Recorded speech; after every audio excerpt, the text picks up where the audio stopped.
ഞാൻ പറയുന്നത് കേൾക്കാമോ? ഓക്കെ ആണോ? ഓക്കെ, എല്ലാവർക്കും ഓക്കെ ആണല്ലോ അല്ലേ? നമുക്ക് സ്റ്റാർട്ട് ചെയ്യാം. ഒരുപാട് ഡിലേ ആക്കണ്ട.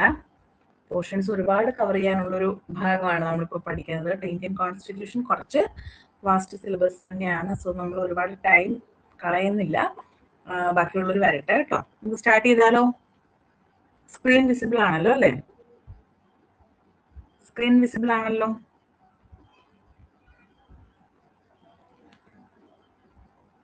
സ്ക്രീൻ വിസിബിൾ ആണോ?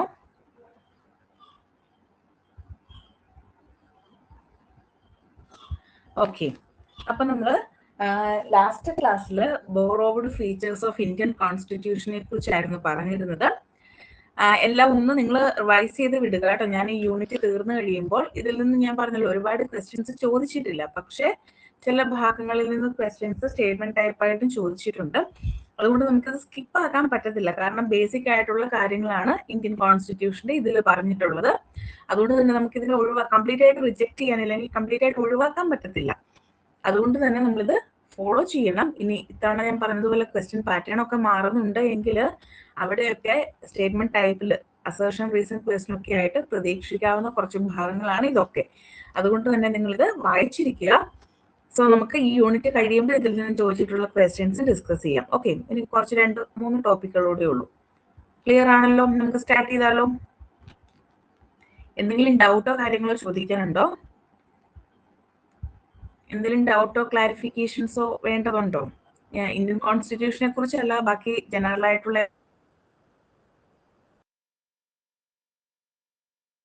ടെസ്റ്റ് ചെയ്തിരുന്നോ? എഴുതി കഴിഞ്ഞിരുന്നോ? എല്ലാരും അറ്റൻഡ് ചെയ്തോ? IR-ന്റെ ടെസ്റ്റ് അറ്റൻഡ് ചെയ്ത് കഴിഞ്ഞോ? അപ്പം ക്ലാസ്സിലുള്ള എല്ലാവരും ചെയ്ത് കഴിഞ്ഞോ? ഓക്കെ, അങ്ങനെയാണെങ്കിൽ നമുക്ക് പബ്ലിക് അഡ്മിനിസ്ട്രേഷന്റെ യൂണിറ്റ് ഫുള്ള്, അതായത് എല്ലാ മൊഡ്യൂൾസും ഇൻക്ലൂഡഡ് ആക്കിക്കൊണ്ട് ഇമ്പോർട്ടൻ്റ് ആയിട്ടുള്ള ക്വസ്റ്റ്യൻസ് ഇൻക്ലൂഡഡ് ആക്കിക്കൊണ്ടുള്ള 14 മാർക്സിന്റെ ക്വസ്റ്റ്യൻ. ജിഷയുടെ മൈക്ക് ഓൺ ആണ്. മൈക്ക് ഓഫ് ചെയ്യാമോ? ഓക്കെ, 40 മാർക്സിന്റെ ഒരു ടെസ്റ്റ് നമ്മൾ ഉടനെ തന്നെ നടത്തും. നെക്സ്റ്റ് വീക്കിലേക്ക് നമുക്ക് പ്ലാൻ ചെയ്യാം കേട്ടോ. ഞാൻ നിങ്ങൾക്ക് അതിന്റെ എക്സ്പയറി ടൈം ഒക്കെ പറഞ്ഞു തരാം. ഒരു 40 മാർക്സ്, അതുകൊണ്ട് നിങ്ങൾ ജസ്റ്റ് ഒന്ന് റിവൈസ് ചെയ്ത് തുടങ്ങിക്കോ കേട്ടോ. പബ്ലിക് അഡ്മിനിസ്ട്രേഷൻ ഇപ്പൊ പൂട്ടി കെട്ടി വെച്ചിട്ട് കുറച്ച് ദിവസങ്ങളായില്ലേ? റിവൈസ് ചെയ്യുന്നുണ്ടായിരുന്നോ? എടുത്ത് വായിക്കുന്നുണ്ടായിരുന്നോ? നിങ്ങൾ മിനിമം പെർ വീക്ക് ഒന്നെങ്കിൽ, ഇപ്പം അനഖമിസ് നിങ്ങൾക്കൊരു ടെക്നിക്ക് പറഞ്ഞു തന്നിരുന്നല്ലോ, ആ ടെക്നിക്ക് ഫോളോ ചെയ്യുന്നത് നല്ലതാണ്. അല്ലെങ്കിൽ നിങ്ങൾ ജസ്റ്റ് ഒരു 4 days എങ്കിലും കൂടുമ്പോൾ, ഇല്ലെങ്കിൽ ഒരു 5 days എങ്കിലും കൂടുമ്പോൾ എല്ലാ പോർഷൻസ്, എല്ലാ യൂണിറ്റുകളും ഒന്ന് വായിക്കുന്നത് നല്ലതാണ് കേട്ടോ. ഇല്ലെങ്കിൽ നമ്മൾ മറന്നുപോകും. മനുഷ്യരാണ്, മറവി സഹജമാണ്. സോ നിങ്ങൾ മറന്നുപോകും. അതുകൊണ്ട് തന്നെ പെർ വീക്കിൽ ഒന്നെങ്കിലും വെച്ച് വായിക്കാൻ ശ്രദ്ധിക്കുക. കാണാതെ പഠിക്കുക എന്നുള്ള ഒരു 30 minutes-ലെല്ലാം ഒന്ന് ജസ്റ്റ് റിവൈസ് ചെയ്ത് വിടുക. ഓക്കെ, ആ ഒരു പ്ലാൻ നിങ്ങൾ വർക്ക്ഔട്ട് ചെയ്തേക്കണം കേട്ടോ. ഇല്ലെങ്കിൽ അവസാനമാകുമ്പോൾ എക്സാമിന് പാടാകുവേ.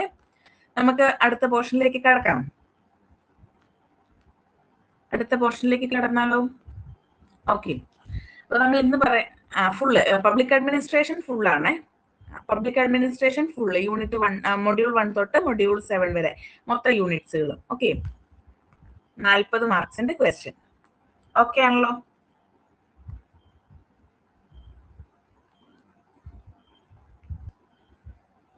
അത് ഞാൻ നേരത്തെ നിങ്ങളോട് പറഞ്ഞത് നിങ്ങൾ റിവൈസ് ചെയ്തോട്ടെ എന്ന് കരുതിയിട്ടാണ് കേട്ടോ. ഫുൾ ആകുമ്പോൾ നിങ്ങൾക്ക് കുറച്ച് ടൈം എടുക്കുമല്ലോ. ഓക്കെ, അപ്പൊ നമുക്ക് ഇന്ന് പഠിക്കാൻ പോകുന്നത് നമ്മൾ റിട്സ് ആണ്. നിങ്ങൾക്ക് അറിയാമായിരിക്കുമല്ലോ ഓൾറെഡി റിട്സ്. എന്താണ് റിട്സ് എന്ന് പറഞ്ഞാൽ? റിട്സ് എന്താണ്? റിട്ടുകൾ, റിട്സ് എന്താണ്? റിട്സ് എന്ന് വെച്ചാൽ എന്താ?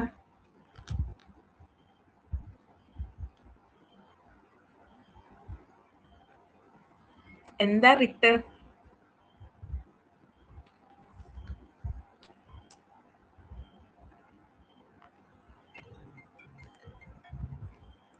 ഓക്കെ, എന്താണ് റിട്ട് എന്ന് വെച്ചാല്?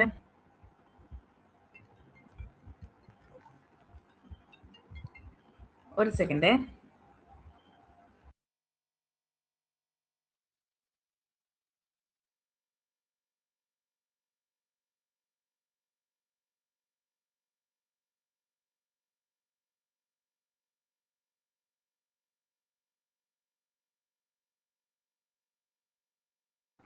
ഓക്കെ, റിറ്റ്സ് എന്ന് വെച്ച് കഴിഞ്ഞാൽ ഒരു ഫോർമൽ റിട്ടേൺ ഓർഡർ ആണ് അല്ലെ. എന്താണ്, ആരൊക്കെയാണ് ഈ റിട്ടുകൾ ആരൊക്കെയാണ് പുറപ്പെടുവിക്കുന്നത്, ആർക്കൊക്കെയാണ്? വയലേഷൻ ഓഫ് ഫണ്ടമെന്റൽ റൈറ്റ്സ്, അതായത് നമ്മുടെ ബേസിക് റൈറ്റ്സിനെ വയലേറ്റ് ചെയ്യാതിരിക്കുന്നതിന് വേണ്ടിയിട്ട്, അല്ലെങ്കിൽ അത്തരത്തിലുള്ള റൈറ്റ്സ് പ്രൊട്ടക്ട് ചെയ്യുന്നതിന് വേണ്ടിയിട്ട് കോടതികൾ പുറപ്പെടുവിക്കുന്ന നിയമപരമായിട്ടുള്ള ലീഗൽ ഓർഡേഴ്സിനെയാണ് നമുക്ക് എന്തെന്ന് പറയാവുന്നത്, റിട്സ് എന്ന് പറയാവുന്നത്. അപ്പം അങ്ങനെയാണെങ്കിൽ എന്റെ ചോദ്യം ഇതാണ്, എല്ലാ കോർട്ടുകൾക്കും റിട്സ് കപ്പാസിറ്റി ഉണ്ടോ, അല്ലെങ്കിൽ റിട്സ് ഓർഡർ ചെയ്യാനുള്ള അല്ലെങ്കിൽ ഇഷ്യൂ ചെയ്യാനുള്ള റൈറ്റ് ഉണ്ടോ? എല്ലാ കോടതികൾക്കും നമുക്കറിയാം ഒരുപാട് ഹൈറാർക്കിക്കൽ സ്ട്രക്ചറിൽ നമുക്ക് ഇവിടെ കോർട്സ് ഉണ്ട് അല്ലെ. എല്ലാ കോടതികൾക്കും റിട്സ് പുറപ്പെടുവിക്കാനുള്ള അധികാരമുണ്ടോ? സുപ്രീം കോടതിക്കും ഹൈക്കോടതിക്കുമാണ് റിട്സ് പുറപ്പെടുവിക്കാനുള്ള അധികാരമുള്ളത്. നമുക്ക് എത്ര റിട്സ് ഉണ്ട്? നമ്മൾ ഓൾറെഡി പറഞ്ഞാണ് അല്ലെ. എത്ര റിട്ടുകളുണ്ട്?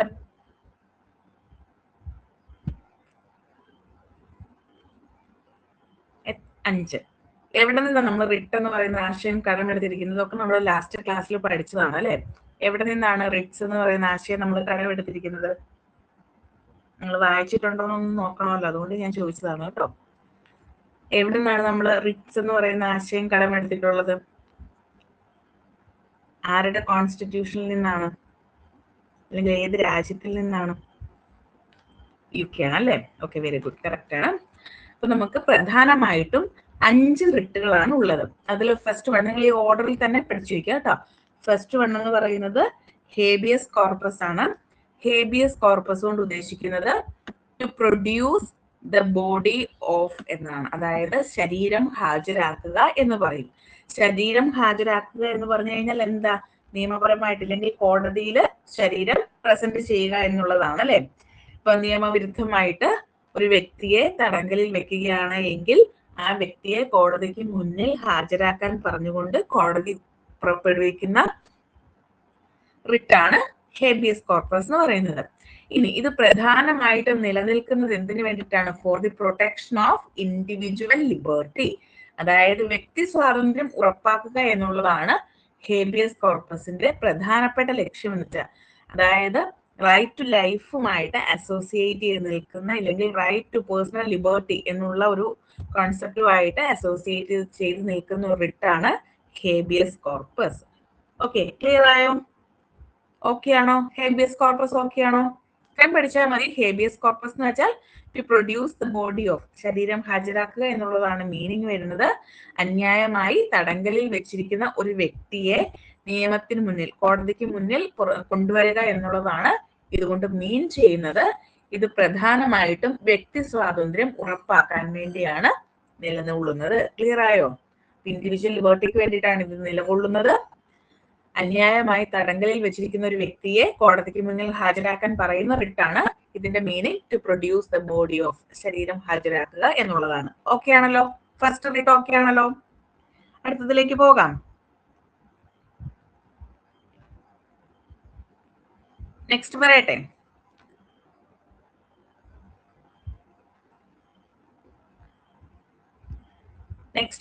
ഞാൻ പറയുന്നത് ഓഡിബിൾ ആണല്ലോ അല്ലെ?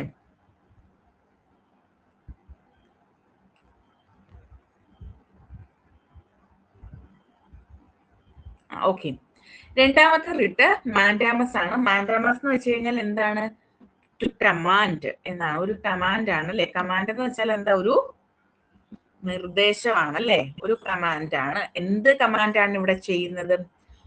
അതായത് ഒരു പൊതു ഉദ്യോഗസ്ഥൻ, ഒരു പബ്ലിക് ലീഗൽ പേഴ്സൺ അദ്ദേഹത്തിന്റെ ഡ്യൂട്ടി കറക്റ്റ് ആയിട്ട് ചെയ്യുന്നില്ല എങ്കിൽ ആ ജോലി കൃത്യമായിട്ട് ചെയ്യണം എന്ന് പറഞ്ഞുകൊണ്ട് കോടതി ഇറക്കുന്ന ഉത്തരവാണ് മാൻഡാമസ്.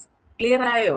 ഒരു പബ്ലിക് ഒഫീഷ്യൽ അദ്ദേഹത്തിന്റെ ഡ്യൂട്ടി അല്ലെങ്കിൽ അദ്ദേഹത്തിന്റെ കൃത്യനിർവഹണത്തിൽ തടസ്സം നടത്തുകയാണ് എങ്കിൽ അത് ഒഴിവാക്കി കൃത്യമായി ജോലി ചെയ്യണം എന്ന് അദ്ദേഹത്തിനോട് നിർദ്ദേശിക്കുന്ന റിട്ടാണ് മാൻഡാമസ്. ക്ലിയർ ആയോ? ഓക്കെ ആണോ? ഓക്കെ ആണോ? രണ്ടാമത്തെ റിട്ട് ഓക്കെ ആണോ? നിങ്ങൾ ജസ്റ്റ് കമന്റ് ചെയ്യണേ, നിങ്ങൾക്ക് ഓക്കെ ആണോ എന്ന് അറിയാഞ്ഞാലല്ലേ നമുക്ക് അടുത്തതിലേക്ക് പോകത്തുള്ളൂ. ഓക്കെ, അടുത്തത് പ്രൊഹിബിഷൻ ആണ്. പേരിൽ തന്നെയുണ്ട് അല്ലേ, പ്രൊഹിബിറ്റ് ചെയ്യുക എന്ന് വെച്ചാൽ ഫോർബിഡ് ചെയ്യുക. ഫോർബിഡ് ചെയ്യുക എന്ന് വെച്ചാൽ എന്താ? തടയുക എന്നാണ് അല്ലെ. അപ്പൊ എന്തോ ഒരു കാര്യം തടയുകയാണ്. എന്താണ് തടയുന്നതെന്ന് നമുക്ക് നോക്കാം. അതായത് ലോവർ കോർട്ട് അവരുടെ അധികാര പരിധി കടന്നു പോകുന്നത് തടയുന്നതിന് വേണ്ടിയിട്ടുള്ള റിട്ടാണ് റിട്ട് ഓഫ് പ്രൊഹിബിഷൻ എന്ന് പറയുന്നത്. ഇപ്പം ഓരോ കോർട്ടുകൾക്കും കൃത്യമായിട്ടുള്ള ജൂറിസ്ഡിക്ഷൻ ഉണ്ട്. ആ ജൂറിസ്ഡിക്ഷൻ അപ്പുറത്തേക്ക് കീഴ്ക്കോടതികൾ കടക്കുകയാണ് എങ്കിൽ അതിനെ വിലക്കിക്കൊണ്ട് സുപ്രീം കോടതിയോ ഹൈക്കോടതിയോ ഇറക്കുന്ന റിട്ടാണ് റിട്ട് ഓഫ് പ്രൊഹിബിഷൻ. ഓക്കെ ആണോ? ക്ലിയർ ആയോ? ക്ലിയർ ആയോ? ഓക്കെ ആണോ? ഓക്കെ, അടുത്തത് സെർഷ്യോററി ആണ്. സെർഷ്യോററി എന്ന് വെച്ചാൽ ടു ബി സർട്ടിഫൈഡ് എന്നാണ് മീനിങ് വരുന്നത്. എന്ന് വെച്ച് കഴിഞ്ഞാൽ ഇത്രയേ ഉള്ളൂ, ലോവർ കോർട്സ് തെറ്റായ അല്ലെങ്കിൽ ലോവർ കോർട്സ് പ്രഖ്യാപിച്ചിട്ടുള്ള തെറ്റായ വിധികൾ റദ്ദാക്കാൻ വേണ്ടി ഉയർന്ന കോടതികൾ നൽകുന്ന റിട്ടിനെയാണ്, അല്ലെങ്കിൽ ഹൈക്കോടതിയോ സുപ്രീം കോടതിയോ നൽകുന്ന റിട്ടിനെയാണ് സെർഷ്യോററി എന്ന് പറയുന്നത്. രണ്ട് റിട്ടുകളാണ് നമുക്ക് കോർട്ടുമായി ബന്ധപ്പെട്ടിട്ടുള്ളത്. അങ്ങനെ ഒരിക്കൽ ക്വസ്റ്റ്യൻ ചോദിച്ചിട്ടുണ്ട് കേട്ടോ.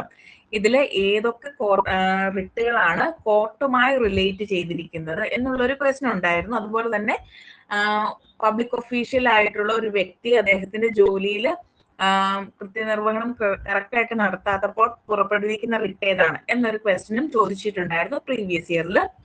സോ ഇത് ഓരോ റിട്ടുകൾ എന്താണെന്ന് കൃത്യമായിട്ട് പഠിച്ചു വെക്കണേ. അപ്പൊ സെർഷ്യോററി എന്താണ്? ഒരു ലോവർ കോർട്ട് വിധിച്ചിട്ടുള്ള തെറ്റായിട്ടുള്ളൊരു വിധി അത് റദ്ദാക്കാനുള്ള സുപ്രീം കോടതിയുടെയോ ഹൈക്കോടതിയുടെയോ അധികാരത്തെയാണ് നമ്മൾ സെർഷ്യോററി റിട്ട് എന്ന് പറയുന്നത്. സോ അതിന്റെ മീനിങ് ടു ബി സർട്ടിഫൈഡ്. ഇത് മാച്ച് ദ ഫോളോയിങ് ആയിട്ടും ചോദിക്കാം കേട്ടോ. ഫസ്റ്റ് ഹാഫിൽ അല്ലെങ്കിൽ എ പാർട്ടില് നെയിം ഓഫ് ദി റിട്ട് തന്നിട്ട് സെക്കൻഡ് പാർട്ടിൽ അതിന്റെ മീനിങ് തന്നിട്ട് മാച്ച് ചെയ്യാൻ വേണ്ടി നിങ്ങളോട് ചോദ്യം ചോദിക്കാറുണ്ട്. അങ്ങനെയും ക്വസ്റ്റ്യൻസ് കാണാറുണ്ട്. സോ അതും പഠിച്ചു വെക്കുക, ഇതിന്റെ മീനിങ് ഒന്ന് ജസ്റ്റ് ഓർത്ത് വെക്കുക. ദെൻ ലാസ്റ്റ് ആയിട്ട് വരുന്ന കോ വാറന്റോ ആണ്. കോ വാറന്റോ എന്ന് പറഞ്ഞു കഴിഞ്ഞാൽ ആ വാറന്റ് എന്നുള്ള രീതിയിൽ തന്നെ നമുക്ക് പറയാം ബൈ വാട്ട് അതോറിറ്റി, ഇല്ലെങ്കിൽ എന്താണ്, എന്ത് അധികാരത്തിന്മേലാണ് ഇത് ചെയ്തിരിക്കുന്നത് എന്നുള്ളത് അന്വേഷിക്കുന്നതിനായിട്ട് പുറപ്പെടുവിക്കുന്ന റിട്ടാണ്. അപ്പൊ എന്ത് അധികാരത്തിലാണ് എന്നത്, എന്തിനെ കുറിച്ചാണ് അന്വേഷിക്കുന്നത്? ഒരു വ്യക്തി ഒരു പൊതു പദവി അല്ലെങ്കിൽ ഒരു പബ്ലിക് ഒഫീഷ്യൽ ആയിട്ടുള്ള ഒരു വ്യക്തി ആ സ്ഥാനം എങ്ങനെയാണ് നേടിയെടുത്തത്, അല്ലെങ്കിൽ അന്യായമായി ആണോ ആ അധികാരത്തിൽ നിലകൊള്ളുന്നത് എന്ന് പരിശോധിക്കുന്നതിന് വേണ്ടിയിട്ട് ഹൈക്കോടതിയോ സുപ്രീം കോടതിയോ ഇറക്കുന്ന റിട്ടാണ് കോ വാറന്റോ എന്ന് പറയുന്നത്. സോ ഒരു പബ്ലിക് ഒഫീഷ്യല് ഇല്ലീഗൽ ആയിട്ടാണോ ആ സ്ഥാനത്തേക്ക് കയറിയിരിക്കുന്നത് എന്ന് പരിശോധിക്കാൻ വേണ്ടിയുള്ള റിട്ടാണ് കോ വാറന്റോ എന്ന് പറയുന്നത്. ഞാൻ എല്ലാ റിട്ടുകളും ഒന്നുകൂടി പറയാം. ആദ്യമായിട്ട് നമ്മൾ പറഞ്ഞത് ഹേബിയസ് കോർപ്പസ് ആണ്. ഹേബിയസ് കോർപ്പസ് മീനിങ് എന്താണ്? To produce the body of എന്നുള്ളതാണ് ഹേബിയസ് കോർപ്പസ് കൊണ്ട് മീൻ ചെയ്യുന്നത്. എന്താണ്? അന്യായമായി തടങ്കലിൽ വെച്ചിരിക്കുന്ന. ലാസ്റ്റ് 3 കോർട്ടുമായി ബന്ധപ്പെട്ടതല്ല. കോ വാറന്റോ പബ്ലിക് ഒഫീഷ്യലുമായി ബന്ധപ്പെട്ടതാണ്. കോ വാറന്റോ പബ്ലിക് ഒഫീഷ്യലുമായി ബന്ധപ്പെട്ടതാണ്. അതായത് ഒരു വ്യക്തി എന്ത് അധികാരത്തിന്മേലാണ് ഒരു പൊതു പദവി ഹോൾഡ് ചെയ്തിരിക്കുന്നത് എന്ന് ചോദിച്ചുകൊണ്ട് ഇല്ലീഗൽ ആയിട്ടാണോ അദ്ദേഹം അപ്പോയിന്റഡ് ആയിരിക്കുന്നത് എന്ന് പരിശോധിക്കാൻ വേണ്ടി കൊടുക്കുന്ന റിട്ടാണ് writ of quo warranto. Clear ആയോ? 2 കോർട്ടുമായി ബന്ധപ്പെട്ടിട്ടുള്ള റിട്ട് ഓഫ് പ്രൊഹിബിഷനും writ of certiorari. Okay, clear ആയോ?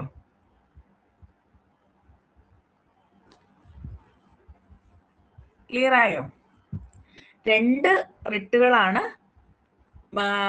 പബ്ലിക് ഒഫീഷ്യലുമായി ബന്ധപ്പെട്ടിട്ട്. ഞാൻ ഒന്നുകൂടെ പറയാം. 2 റിട്ടുകളാണ് പബ്ലിക് ഒഫീഷ്യലുമായി ബന്ധപ്പെട്ടിട്ടുള്ളത്. ഒന്നാമത്തേത് നമ്മൾ ആദ്യം പറഞ്ഞതുപോലെ തന്നെ മാൻഡാമസ്, അതായത് ഒരു പൊതു ഉദ്യോഗസ്ഥൻ, ഒരു പബ്ലിക് ഒഫീഷ്യല് അയാളുടെ ജോലി കൃത്യമായിട്ട് ചെയ്യുന്നില്ല എങ്കിൽ ആ ജോലി കൃത്യമായിട്ട് ചെയ്യാൻ പറയുന്ന റിട്ടാണ് മാൻഡാമസ്. രണ്ടാമത്തേത് കോവാറന്റോ ആണ്. കോവാറന്റോയിൽ എന്താണ് പറയുന്നത്? അന്യായമായിട്ടാണോ ആ ഒരു വ്യക്തി ആ ഒരു പബ്ലിക് ഓഫീസ് ഹോൾഡ് ചെയ്തിരിക്കുന്നത് എന്ന് പരിശോധിക്കുന്ന റിട്ടാണ് റിട്ട് ഓഫ് കോവാറന്റോ എന്ന് പറയുന്നത്. ഇനി 2 റിട്ടുകളാണ് കോർട്ടുമായി ബന്ധപ്പെട്ടിട്ടുള്ളത്. അതിൽ ഒന്നാമത്തെ കോർട്ട് റിട്ട് ഓഫ് പ്രൊഹിബിഷൻ ആണ്. ലോവർ കോർട്സ് അവരുടെ അധികാര പരിധി കടന്നു പോകുന്നത് തടയാൻ ഉയർന്ന കോടതി നൽകുന്ന റിട്ടാണ് writ of prohibition.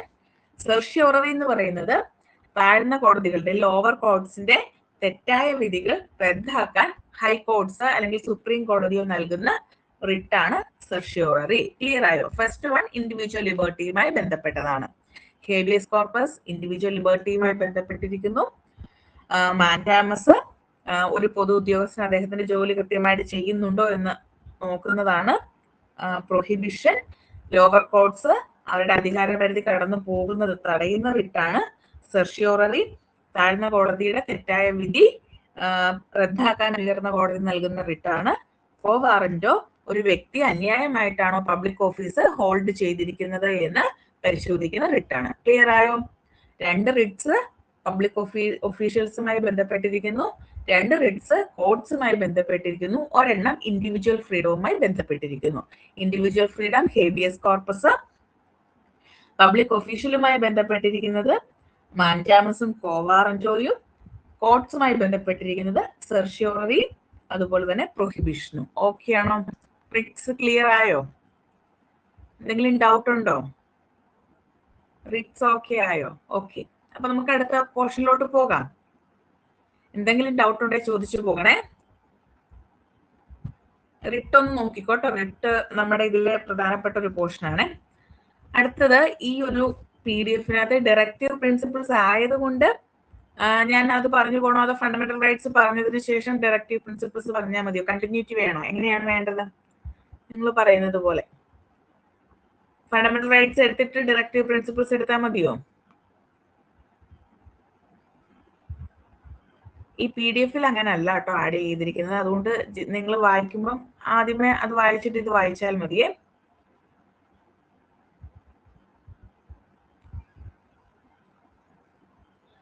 Preamble fundamental rights എടുത്തിട്ട് ഡയറക്റ്റീവ് പ്രിൻസിപ്പിൾസിലേക്ക് പോയാൽ മതിയോ?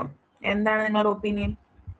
നിങ്ങൾ പറയുന്നത് പോലെ. ഇല്ലെങ്കിൽ ഇത് പറഞ്ഞിട്ട് അതിലേക്ക് പോകാം, എങ്ങനെയാണെങ്കിലും കുഴപ്പമില്ല.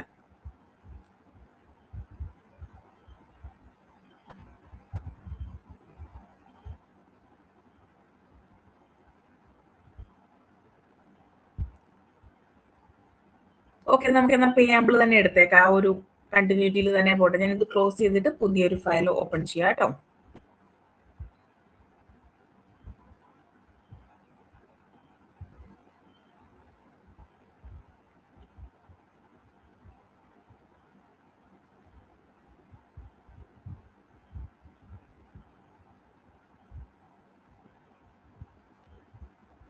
സ്ക്രീൻ വിസിബിൾ ആയോ? സ്ക്രീൻ വിസിബിൾ ആയോ? സ്ക്രീൻ വിസിബിൾ ആയോ?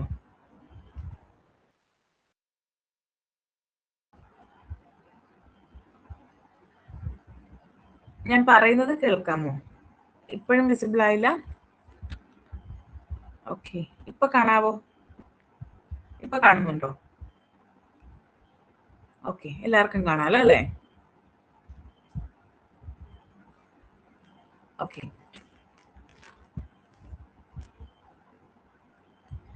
നമുക്ക് പ്രിയാമ്പിൾ ഓഫ് ദി കോൺസ്റ്റിറ്റ്യൂഷനിലേക്ക് പോയി. എന്താ പ്രിയാമ്പിൾ എന്ന് വെച്ചാൽ? പ്രിയാമ്പിൾ എന്ന് വെച്ചാൽ എന്താ? പ്രിയാമ്പിൾ എന്ന് വെച്ചാൽ എന്താ? പ്രിയാമ്പിൾ എന്ന് വെച്ചാൽ എന്താ?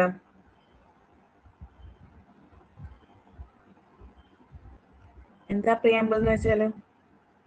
ആമുഖമാണ് അല്ലെ? എന്തിന്റെ ആമുഖം? ആമുഖമാണ്. എന്തിന്റെ ആമുഖമാണ്? ഇൻട്രൊഡക്ഷൻ ആണ്. എന്തിന്റെ ഇൻട്രൊഡക്ഷൻ ആണ്?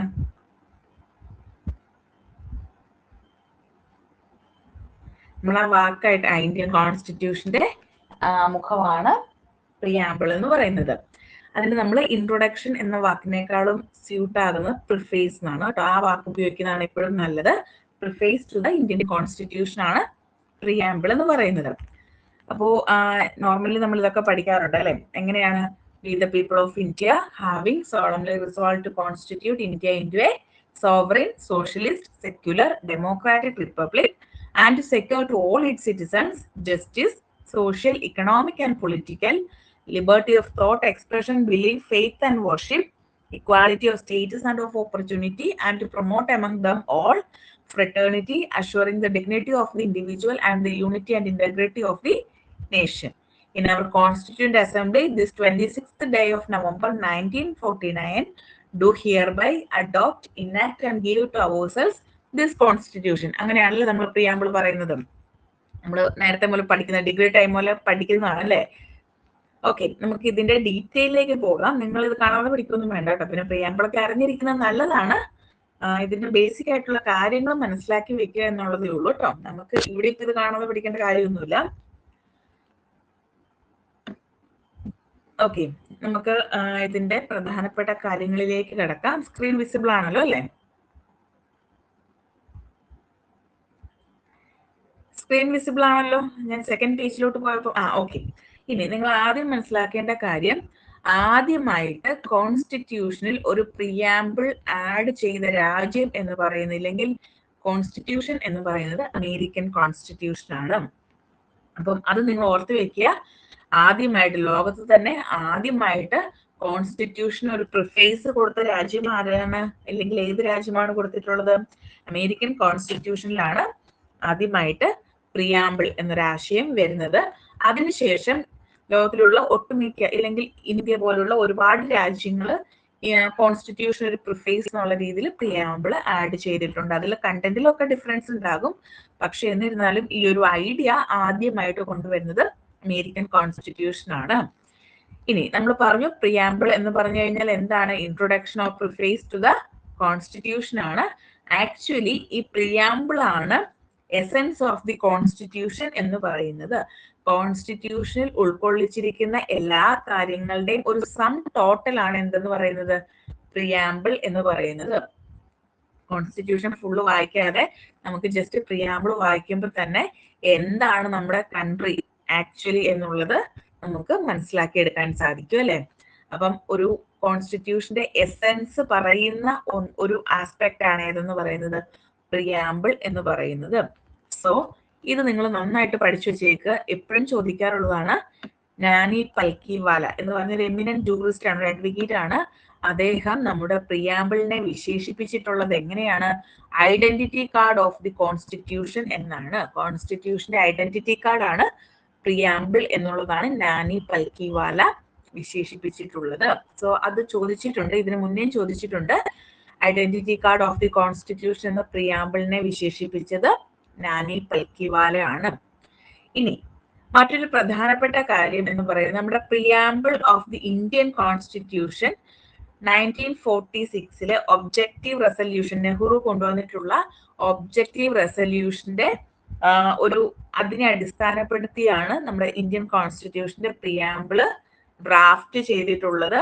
ആൻഡ് ഇത് ഈ ഒബ്ജക്റ്റീവ് റെസല്യൂഷൻ ആണ് കോൺസ്റ്റിറ്റ്യൂന്റ് അസംബ്ലി അഡോപ്റ്റ് ചെയ്തിട്ടുള്ളത്. നെഹ്റു ആണ് ഒബ്ജക്റ്റീവ് റെസല്യൂഷൻ കൊണ്ടുവന്നിട്ടുള്ളത്. അത് ഓർത്ത് വെച്ചേക്കുക. കോൺസ്റ്റിറ്റ്യൂന്റ് അസംബ്ലിയിൽ നെഹ്റു അവതരിപ്പിച്ച ഒബ്ജക്റ്റീവ് റെസല്യൂഷനെ ബേസ് ചെയ്തുകൊണ്ടാണ് ഇന്ത്യൻ കോൺസ്റ്റിറ്റ്യൂഷനിൽ പ്രിയാമ്പിൾ ആഡ് ചെയ്തിരിക്കുന്നത്. ഇനി ഒരു കാര്യം കൂടെ മനസ്സിലാക്കി വെക്കുക. നമ്മുടെ ഇന്ത്യൻ കോൺസ്റ്റിറ്റ്യൂഷന്റെ പ്രിയാമ്പിൾ ആകെ ഒരു തവണ മാത്രമേ അമെൻഡ് ചെയ്തിട്ടുള്ളൂ. അത് 42nd കോൺസ്റ്റിറ്റ്യൂഷൻ അമെൻമെന്റ് ആക്ട് ഓഫ് 1976 ആണ്. വർഷം പഠിച്ചു വെക്കുക, ഏത് അമെൻമെന്റ് ആണെന്ന് പഠിച്ചു വെക്കുക, എന്തൊക്കെ മാറ്റങ്ങളാണ് കൊണ്ടുവന്നത് എന്നുള്ളത് പഠിച്ചു വെക്കുക. വെരി വെരി ഇമ്പോർട്ടന്റ് ആണ്, ചോദിക്കാം. അപ്പോ 42ാം ഭരണഘടനാ ഭേദഗതി 1976 42ാം ഭരണഘടനാ ഭേദഗതി പ്രകാരമാണ് നമ്മുടെ പ്രിയാമ്പിൾ ആഡ് ചെയ്തിട്ടുള്ള അമെൻഡ് ചെയ്തിട്ടുള്ളത്. ആൻഡ് അതിൽ പ്രധാനമായിട്ടും 3 വേർഡ്സ്, പുതിയ 3 വേർഡ്സ് കൊണ്ടുവന്നിട്ടുണ്ട്. Socialist, secular and integrity. അപ്പൊ നമ്മൾ ആദ്യമേ പ്രിയാമ്പിൾ പറഞ്ഞ സമയത്ത്, വായിച്ച സമയത്ത് നമ്മൾ ഇത് കണ്ടോ? ഇവിടെ എങ്ങനെയാണ് പറഞ്ഞിരിക്കുന്നത്? Sovereign, socialist, secular, democratic, republic എന്നായിരുന്നു അല്ലെ? ഇതിൽ സോഷ്യലിസ്റ്റ് എന്നുള്ളൊരു വാക്ക് ആ സമയത്ത് ഉണ്ടായിരുന്നോ? സോഷ്യലിസ്റ്റ് എന്നുള്ള വാക്ക് ആ സമയത്ത് ഉണ്ടായിരുന്നില്ല. സെക്യുലർ എന്നുള്ള വാക്കും ആ സമയത്ത് ഉണ്ടായിരുന്നില്ല. അതായത് 1950 കോൺസ്റ്റിറ്റ്യൂഷൻ അഡോപ്റ്റ് ചെയ്ത് ഇല്ലെങ്കിൽ ഇനാക്ട് ചെയ്ത സമയത്ത് നമുക്ക് ഈ സോഷ്യലിസ്റ്റ് എന്നുള്ള വാക്കും ഈ സെക്യുലർ എന്നുള്ള വാക്കും ഉണ്ടായിരുന്നില്ല. 1976 42nd കോൺസ്റ്റിറ്റ്യൂഷൻ അമെൻമെന്റ് ആക്ട് വഴിയാണ് ഈ രണ്ട് വേർഡ്സ് ഇതിലേക്ക് ആഡ് ചെയ്തത്. ഒപ്പം തന്നെ ഇവിടെ കുറച്ച് താഴേക്ക് വന്നു കഴിയുമ്പോഴേക്കും ഇവിടെ കണ്ടോ, assuring the dignity of the individual and the unity of the nation എന്ന് മാത്രമേ ഉണ്ടായിരുന്നുള്ളൂ. ഈ ഇന്റഗ്രിറ്റി എന്ന് പറയുന്ന വാക്കും ഇതുപോലെ തന്നെ 42nd കോൺസ്റ്റിറ്റ്യൂഷൻ അമെൻമെന്റ് ആക്ട് വഴിയാണ് പ്രിയാമ്പിളിലേക്ക് ആഡ് ചെയ്ത് ചേർത്തിരിക്കുന്നത്. ക്ലിയർ ആണല്ലോ? ഇത്രയും ക്ലിയർ ആയോ? ഇത്രയും ക്ലിയർ ആയോ? ഓക്കെ ആണോ? ഓക്കെ ആണോ? ഇത്രയും ക്ലിയർ ആയോ? ഒന്നുകൂടെ പറയേണ്ടതായിട്ട് എന്തെങ്കിലും ഉണ്ടോ? ഒന്നുകൂടി പറയണമെങ്കിൽ പറയാം, ഇല്ലെങ്കിൽ നമുക്ക് അടുത്ത ഭാഗത്തിലേക്ക് പോകാം. ക്ലിയർ ആണ്? ഓക്കെ. ഇനി മറ്റൊരു പ്രധാനപ്പെട്ട കാര്യമാണ്, ആദ്യ കാലഘട്ടം മുതൽ ഈ കോൺസ്റ്റിറ്റ്യൂഷന്റെ പാർട്ടാണോ പ്രിയാമ്പിൾ എന്നുള്ളതിനെ കുറിച്ച് വളരെയധികം ചർച്ചകൾ ഉണ്ടായിരുന്നു. അപ്പം ഒരുപാട് കോൺട്രവേഴ്സീസ് ഇതുമായി ബന്ധപ്പെട്ടിട്ടുണ്ടായിട്ടുണ്ട്. സോ ഡിഫറെന്റ് ആയിട്ടുള്ള കേസുകളിലൂടെയാണ് ഇതിനൊരു തീരുമാനമാക്കി എടുത്തിരിക്കുന്നത്. അപ്പൊ ആദ്യമായിട്ട് ഈ പ്രിയാമ്പിൾ കോൺസ്റ്റിറ്റ്യൂഷന്റെ പാർട്ടാണോ എന്ന് ചർച്ച ചെയ്തിട്ടുള്ളത് 1960 ബെറുബാരി യൂണിയൻ കേസാണ്. നിങ്ങൾ കൂടുതൽ ഡീറ്റെയിൽ ആയിട്ട് ഇവിടെ ഞാൻ ഒരുപാട് കാര്യങ്ങളൊക്കെ ആഡ് ചെയ്തിട്ടുണ്ട്, ജസ്റ്റ് വായിക്കാൻ തന്നതാണ്. ഞാൻ പറയുന്ന കാര്യങ്ങൾ മാത്രം നിങ്ങൾ പഠിക്കുക. ആദ്യമായിട്ട് പ്രിയാമ്പിൾ കോൺസ്റ്റിറ്റ്യൂഷന്റെ ഭാഗമാണോ അല്ലയോ എന്ന് ഡിസ്കസ് ചെയ്ത case Berubari union case of 1960 ആണ്. ആൻഡ് ഇതിൽ അവർ പറഞ്ഞിരിക്കുന്ന കാര്യം ഇത്രയേ ഉള്ളൂ, preamble is not a part of the constitution. കോൺസ്റ്റിറ്റ്യൂഷന്റെ ഭാഗമല്ല പ്രിയാമ്പിൾ എന്നുള്ളതായിരുന്നു ബെറുബാരി യൂണിയൻ കേസിൽ സുപ്രീം കോടതിയുടെ വിധി എന്ന് പറയുന്നത്. ക്ലിയർ ആയോ? ഇപ്പൊ ഒന്നാമതായിട്ട് പറയുന്നത് എന്താണ്? Berubari union case of 1960 preamble is not a part of the constitution. നിങ്ങൾ ഇത്രയും പഠിച്ചാൽ മതി, ബാക്കി നിങ്ങൾക്ക് വായിക്കാൻ ഞാൻ ആഡ് ചെയ്തിരിക്കുന്നതാണ് കേട്ടോ. നിങ്ങൾ വായിച്ചാൽ മതി, പഠിക്കുന്നത് ഇത്രയും പഠിക്കുക. ബെറുബാരി യൂണിയൻ കേസ് 1960 ആദ്യമായിട്ട് കോൺസ്റ്റിറ്റ്യൂഷന്റെ ഭാഗമാണോ പ്രിയാമ്പിൾ എന്നുള്ള ഒരു ഡിസ്കഷൻ വരുന്നത്. ആൻഡ് സുപ്രീം കോടതിയുടെ വേർഡിക്റ്റ് എന്തായിരുന്നു? Preamble is not a part of the constitution. Okay ആണോ? ക്ലിയർ ആയോ? ഇതും ചോദിച്ച് കാണാറുള്ള ഒരു ക്വസ്റ്റ്യൻ ആണ്. താഴെ പറയുന്നവയിൽ ഏത് കേസിലാണ് സുപ്രീം കോടതി പ്രിയാമ്പിൾ നമ്മുടെ കോൺസ്റ്റിറ്റ്യൂഷന്റെ ഭാഗമാണ് എന്ന് വിധിച്ചിട്ടുള്ളത് എന്ന രീതിയിൽ ക്വസ്റ്റ്യൻ കണ്ടിട്ടുണ്ട്. ഇതിൽ നിങ്ങളെ കുഴപ്പിക്കാവുന്ന ഒരു ക്വസ്റ്റ്യൻ ഉണ്ട്, ഞാൻ പറഞ്ഞു തരാം ഇത് കഴിയുമ്പം. ഇപ്പൊ ഇത് ഓക്കെയാണോ? ഇത്രയും ഓക്കെ ആണോ? ക്ലിയർ ആയോ? ഓക്കെ ആയോ? ഇത് ക്ലിയർ ആയോ?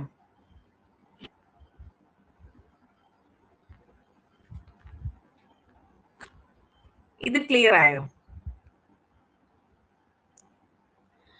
അല്ലെന്നാണ് കേട്ടോ. It is not a part of the constitution. Preamble കോൺസ്റ്റിറ്റ്യൂഷന്റെ ഭാഗമല്ല എന്നുള്ളതായിരുന്നു ബെറുബാരി യൂണിയൻ കേസിൽ സുപ്രീം കോടതിയുടെ വിധി. ക്ലിയർ ആയോ?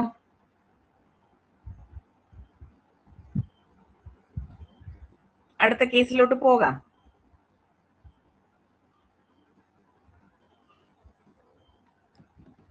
അടുത്ത കേസിലോട്ട് പോകാം.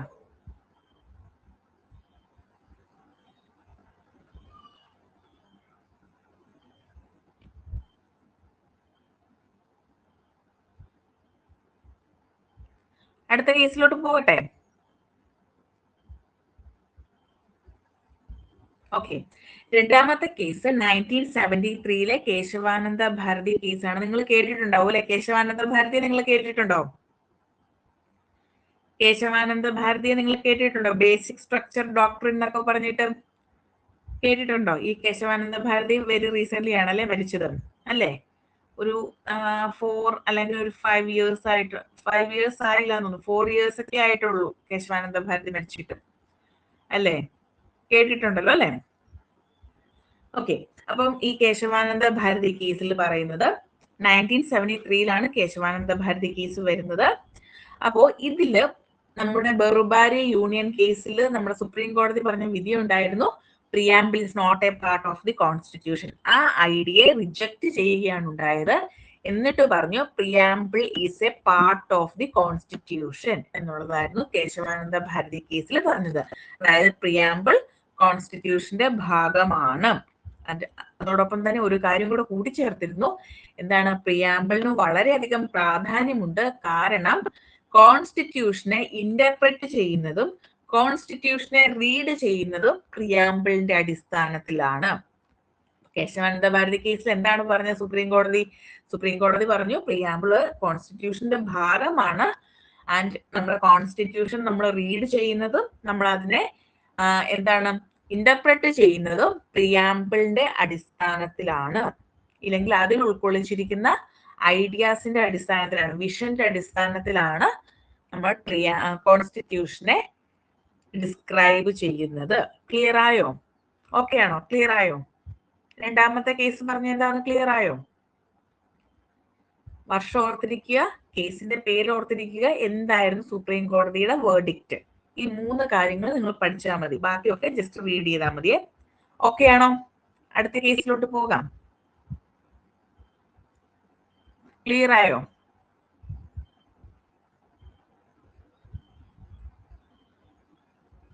ഓക്കെ. ഇനി അടുത്തത് മൂന്നാമതായിട്ട് പറയുന്നത് നമ്മുടെ LIC ഇന്ത്യ കേസാണ്. ഇനി LIC ഇന്ത്യ കേസിൽ എന്താണ് പറയുന്നത്? ഇത് ഏറ്റവും ഇമ്പോർട്ടന്റ് ആയിട്ടുള്ള കേസാണ്. LIC India case 1995. ഈ LIC ഇന്ത്യ കേസിലാണ് നമ്മളുടെ സുപ്രീം കോടതി പറയുന്നത് preamble is an integral part of the constitution. കോൺസ്റ്റിറ്റ്യൂഷന്റെ ഇന്റഗ്രൽ പാർട്ടാണ് പ്രിയാമ്പിൾ എന്ന് പറയുന്ന കേസ് LIC കേസ് ഓഫ് 1995 ആണ്. സോ 3 കേസുകളാണ് പ്രിയാമ്പിൾ കോൺസ്റ്റിറ്റ്യൂഷന്റെ ഭാഗമാണോ എന്നതിനെ കുറിച്ച് ഉണ്ടായി വന്നിട്ടുള്ളത്. ഒന്നാമത്തേത് ബെർബാരി യൂണിയൻ കേസ് ഓഫ് 1960. അതിൽ പറയുന്നത് preamble is not a part of the constitution. രണ്ടാമതായിട്ട് വന്നിട്ടുള്ളത് 1973 കേശവാനന്ദ ഭാരതി കേസാണ്. അതിൽ പറയുന്നത് പ്രിയാമ്പിൾ കോൺസ്റ്റിറ്റ്യൂഷന്റെ ഭാഗമാണ്. മൂന്നാമതായിട്ട് വരുന്നത് 1995 LIC ഇന്ത്യ കേസാണ്. അതിൽ പറയുന്നത് preamble is an integral part of the constitution. So നിങ്ങൾ ഓർത്ത് വെക്കേണ്ട കാര്യം, ആദ്യത്തേത് preamble is not a part of the constitution, രണ്ടാമത്തേതിൽ is a part of the constitution, മൂന്നാമത്തേത് an integral part of the constitution. ഇതാണ് ഇവിടുത്തെ ഡിഫറൻസ്. ഇതിങ്ങനെ തന്നെ പഠിച്ചു വെക്കുക കേട്ടോ. അതായത് ചിലപ്പോൾ ചോദിക്കാം ഏത് കേസിലാണ് കോൺസ്റ്റിറ്റ്യൂഷൻ ഇന്റഗ്രൽ പാർട്ടാണ് പ്രിയാമ്പിൾ എന്ന് പറഞ്ഞിട്ടുള്ളത്, പാർട്ട് ഓഫ് ദി കോൺസ്റ്റിറ്റ്യൂഷൻ എന്ന് പറഞ്ഞിട്ടുള്ളത് ഏത് കേസിലാണ് എന്നൊക്കെ നിങ്ങളോട് ചോദിക്കാം. ക്ലിയർ ആയോ? ഓക്കെ ആണോ? ക്ലിയർ ആയോ? ഡൗട്ട് എന്തെങ്കിലും ഉണ്ടോ? എന്തെങ്കിലും ക്ലാരിഫിക്കേഷൻ വേണോ? ഇല്ലെങ്കിൽ നമുക്ക് അടുത്ത പോർഷനിലേക്ക് പോകാം. ഓക്കെ, പ്രിയാമ്പിൾ ക്ലിയർ ആയല്ലോ. ഇത്രയും കാര്യങ്ങളാണ് ഇവിടെ പഠിക്കേണ്ടത്. അടുത്തത് നമ്മുടെ മറ്റൊരു പ്രധാനപ്പെട്ട ടോപ്പിക്കാണ് ഫണ്ടമെന്റൽ റൈറ്റ്സ്. ഇതിൽ നിന്ന് നിങ്ങൾക്ക് ക്വസ്റ്റ്യൻസ് ധാരാളം വന്ന് കാണാറുണ്ട് കേട്ടോ. ഫണ്ടമെന്റൽ റൈറ്റ്സ് ഒരു പ്രധാനപ്പെട്ട പോർഷൻ ആണ് കേട്ടോ. ഓക്കെ, എന്താണ് ഫണ്ടമെന്റൽ റൈറ്റ്സ് എന്ന് വെച്ചാൽ? ഫണ്ടമെന്റൽ റൈറ്റ്സ് എന്ന് വെച്ചാൽ എന്താ?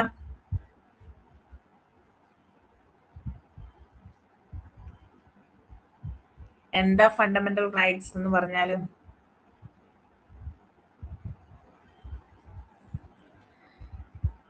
ഒരു വ്യക്തിക്ക് സമൂഹത്തിൽ ജീവിക്കേണ്ടതായി വരുന്ന അല്ലെങ്കിൽ ജീവിക്കുമ്പോൾ അവന് ബേസിക് ആയിട്ട് അല്ലെങ്കിൽ അടിസ്ഥാനപരമായി ലഭ്യമാകേണ്ട അവകാശങ്ങളെയാണ് നമ്മൾ ഫണ്ടമെന്റൽ റൈറ്റ്സ് അല്ലെങ്കിൽ മൗലിക അവകാശങ്ങൾ എന്ന് പറയുന്നത്. Basic rights of the citizens ആണ് അല്ലേ? ഓക്കെ, ഇനി ഫണ്ടമെന്റൽ റൈറ്റ്സ് നമ്മുടെ കോൺസ്റ്റിറ്റ്യൂഷന്റെ പാർട്ട് 3 ഉൾക്കൊള്ളിച്ചിരിക്കുന്നത്. From articles 12 to 35. അത് ഓർത്ത് വെക്കുക. നമ്മുടെ കോൺസ്റ്റിറ്റ്യൂഷന്റെ പാർട്ട് 3 12 മുതൽ 35 വരെയുള്ള ഭാഗങ്ങളിലാണ് ഫണ്ടമെന്റൽ റൈറ്റ്സ് ഇൻക്ലൂഡ് ചെയ്തിരിക്കുന്നത്. ഇനി ഇതിന്റെ ഇൻസ്പിറേഷൻ എവിടെ നിന്നാണ്? അല്ലെങ്കിൽ ഇത് നമ്മൾ കടമെടുത്തിട്ടുള്ളത് US-ൽ നിന്നാണ്. US-ലെ ബിൽ ഓഫ് റൈറ്റ്സിന്റെ മാതൃകയാണ് നമ്മൾ ഫണ്ടമെന്റൽ റൈറ്റ്സ് ആയിട്ട് കോൺസ്റ്റിറ്റ്യൂഷനിൽ ആഡ് ചെയ്തിരിക്കുന്നത്. പഠിച്ചു വെക്കണം. 12 to 35 35.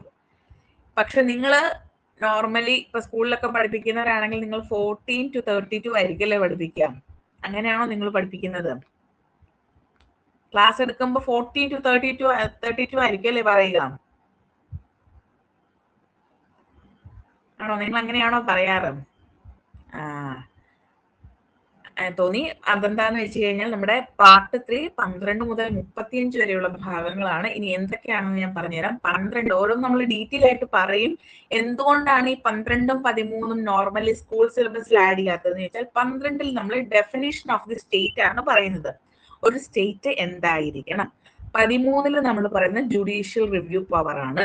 അപ്പം ഇത് രണ്ടും ഫണ്ടമെന്റൽ റൈറ്റ്സിന്റെ ഇതിനുള്ളിൽ വരുന്നതാണെങ്കിലും നമ്മുടെ 6 ഫണ്ടമെന്റൽ റൈറ്റ്സിനകത്ത് വരുന്നില്ലല്ലോ. അതുകൊണ്ടാവണം സ്കൂൾ സിലബസിൽ അത് ആഡ് ചെയ്യാത്തത്. ഇനി അങ്ങോട്ടേക്ക് പോയി കഴിയുമ്പോൾ 33 എന്ന് പറയുന്നത് പട്ടാള ഭരണത്തെ കുറിച്ചാണ്, പിന്നെ പാർലമെന്റിന്റെ റൈറ്റ് ആണ്, പിന്നെ കൺക്ലൂഷൻ ആണ്. അതുകൊണ്ടാണ് നമ്മൾ ഈ പറയുന്ന 33, 34, 35 അതുപോലെ 12ഉം 13ഉം നമ്മുടെ സ്കൂൾ സിലബസിൽ ഇല്ലാത്തത്. പക്ഷേ നമ്മുടെ സെറ്റ് കോൺസെപ്റ്റ് വെച്ച് നോക്കുമ്പോൾ, ഇല്ലെങ്കിൽ സെറ്റോ നെറ്റോ അല്ലെങ്കിൽ ഏത് കോമ്പറ്റേറ്റീവ് എക്സാം ആണെങ്കിലും ഫണ്ടമെന്റൽ റൈറ്റ്സിന്റെ ആർട്ടിക്കിൾസ് ചോദിച്ചു കഴിഞ്ഞാൽ അത് 12 തൊട്ട് 35 വരെയാണ്.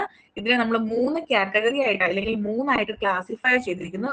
12 to 13 എന്ന് പറയുന്നത് ഇൻട്രൊഡക്ഷൻ എന്നും, 14 to 32 എന്നുള്ളത് കണ്ടന്റ് എന്നും, 33 to 35 എന്നുള്ളത് കൺക്ലൂഷൻ എന്നുള്ള രീതിയിലുമാണ് ആഡ് ചെയ്തിരിക്കുന്നത്.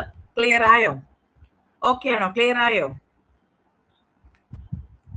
ഇനി തെറ്റിക്കരുത്, 12 to 35 ആണ് ആർട്ടിക്കിൾസ് ഓഫ് ഫണ്ടമെന്റൽ റൈറ്റ്സ് എന്ന് പറയുന്നത്. ക്ലിയർ ആയോ? ഓക്കെ ആണോ? ബാക്കി ഭാഗത്തിലേക്ക് പോകട്ടെ.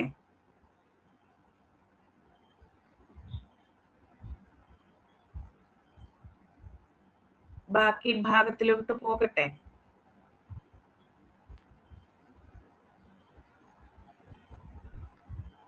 ഓക്കെ, ഇനി നമ്മൾ പറയാൻ പോകുന്നത് വളരെ ഇമ്പോർട്ടന്റ് ആയിട്ട് ചോദിക്കുന്ന, ഡിവൈഡ് ചെയ്തത് 12, 13 എന്ന് പറയുന്നത് introduction to the fundamental rights ആണ്.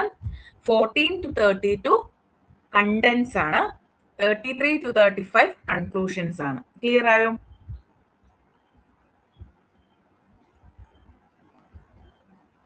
ക്ലിയർ ആയോ? ഓക്കെ ആണോ? അത് നമ്മൾ ഓരോ ആർട്ടിക്കിളും എടുത്ത് തന്നെ പഠിക്കും കേട്ടോ. ഓരോ ആർട്ടിക്കിളും എടുത്ത് തന്നെ പഠിക്കും. ഓക്കെ, ഇനി മറ്റൊരു പ്രധാനപ്പെട്ട പോയിന്റ്, ഇതിനകത്ത് നമുക്ക് ഒരുപാട് കണ്ടന്റ് പിന്നെ കൺക്ലൂഷൻ അങ്ങനെയാണ് വരുന്നത്. നമ്മളെല്ലാ ആർട്ടിക്കിളും പഠിക്കും കേട്ടോ, ഇമ്പോർട്ടന്റ് ആണ്. കണ്ടന്റ് 14 to 32, അതായത് നമ്മൾ 6 ഫണ്ടമെന്റൽ റൈറ്റ്സ് പറയുന്നുണ്ടല്ലോ, അതാണ്.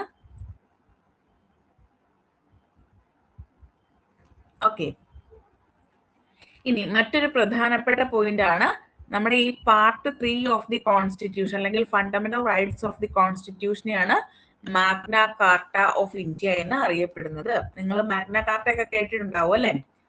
1215 കിങ് ജോൺ സൈൻ ചെയ്ത ഒരു ഡോക്യുമെന്റ് ആണ്. അവിടുത്തെ ആളുകളുടെ അവകാശ സംരക്ഷണവുമായി ബന്ധപ്പെട്ടിട്ടൊക്കെ സൈൻ ചെയ്തിട്ടുള്ള ഒരു ഡോക്യുമെന്റ് ആണ്. അപ്പോ റൈറ്റ്സിനെ കുറിച്ചാണ് പറയുന്നത് എന്നുള്ളത് കൊണ്ട് തന്നെ നമ്മുടെ part 3 of the constitution Magna Carta of India എന്നാണ് അറിയപ്പെടുന്നത്. ഇനി മറ്റൊരു പ്രധാനപ്പെട്ട പോയിന്റ്, ഇത് ജസ്റ്റിഷ്യബിൾ ഇൻ നേച്ചർ ആണ്. എന്ന് വെച്ച് കഴിഞ്ഞാൽ ഇതിലെ ഏതെങ്കിലും ഒരു റൈറ്റ് വയലേറ്റ് ചെയ്യപ്പെട്ടിട്ടുണ്ടെങ്കിൽ നമുക്ക് കോടതി മുഖേന അതിന് പരിഹാരം നേടിയെടുക്കാം. ജസ്റ്റിഷ്യബിൾ എന്നതുകൊണ്ട് ഉദ്ദേശിക്കുന്നത് കോടതി വഴി പരിഹാരം നേടിയെടുക്കാം എന്നുള്ളതാണ്. ഓക്കെ, അപ്പൊ ഓർത്തു വെക്കുക, part 3 Magna Carta of India എന്നാണ് അറിയപ്പെടുന്നത്. ഒപ്പം തന്നെ fundamental rights justiciable in nature ആണ്. അങ്ങനെയാണെങ്കിൽ നോൺ ജസ്റ്റിഷ്യബിൾ ഇൻ നേച്ചർ ആയിട്ടുള്ളത് ഏതായിരിക്കും? അത് ചെയ്തില്ലേലും നമുക്ക് കോടതിയെ സമീപിക്കാനാവില്ല എന്ന് പറയുന്ന ഭാഗം ഏതായിരിക്കും? ഡയറക്റ്റീവ് പ്രിൻസിപ്പിൾസ് ആണ് അല്ലെ? Directive principles non justiciable in nature ആണ്. പക്ഷെ fundamental rights justiciable in nature ആണ്. ക്ലിയർ ആയല്ലോ?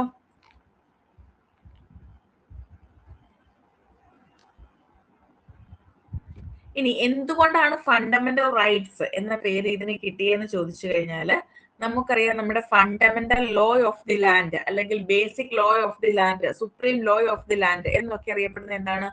കോൺസ്റ്റിറ്റ്യൂഷൻ ആണ് അല്ലെ?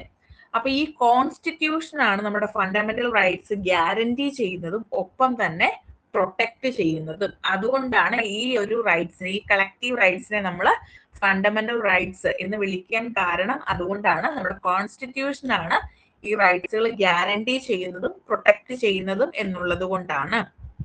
ക്ലിയർ ആയല്ലോ? ഒരു വ്യക്തിയുടെ മെറ്റീരിയൽ ആയിട്ടുള്ള, ഇന്റലക്ച്വൽ ആയിട്ടുള്ള, മോറൽ ആയിട്ടുള്ള, സ്പിരിച്വൽ ആയിട്ടുള്ള ഡെവലപ്മെന്റിനെല്ലാം ആവശ്യമായിട്ടുള്ള ഒരു ഗ്രൂപ്പ് ഓഫ് റൈറ്റ്സ് ആണ് ഫണ്ടമെന്റൽ റൈറ്റ്സിൽ ഉൾക്കൊള്ളിച്ചിരിക്കുന്നത്. ക്ലിയർ ആയോ? ഓക്കെ ആണോ? ഓക്കെ ആണോ? നമുക്ക് ഫണ്ടമെന്റൽ റൈറ്റ്സിനെ ഡീറ്റെയിൽ ആയിട്ട് പഠിക്കാം.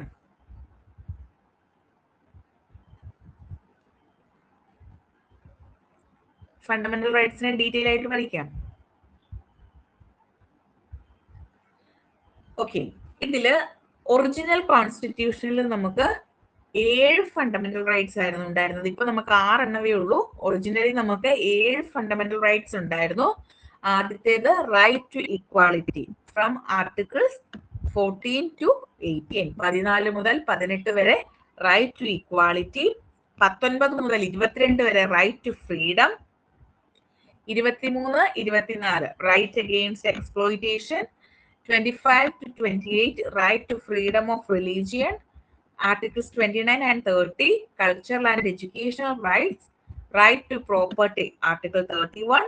Right to constitutional remedies, Article 32. ഇതില് ഈ ആർട്ടിക്കിൾ 31 അതായത് റൈറ്റ് ടു പ്രോപ്പർട്ടി ഉണ്ടല്ലോ, അത് നമ്മുടെ 44th കോൺസ്റ്റിറ്റ്യൂഷണൽ അമെൻമെന്റ് ആക്ട് ഓഫ് 1978 വഴി ഫണ്ടമെന്റൽ റൈറ്റ്സിന്റെ ലിസ്റ്റിൽ നിന്നും ഡിലീറ്റ് ചെയ്തു.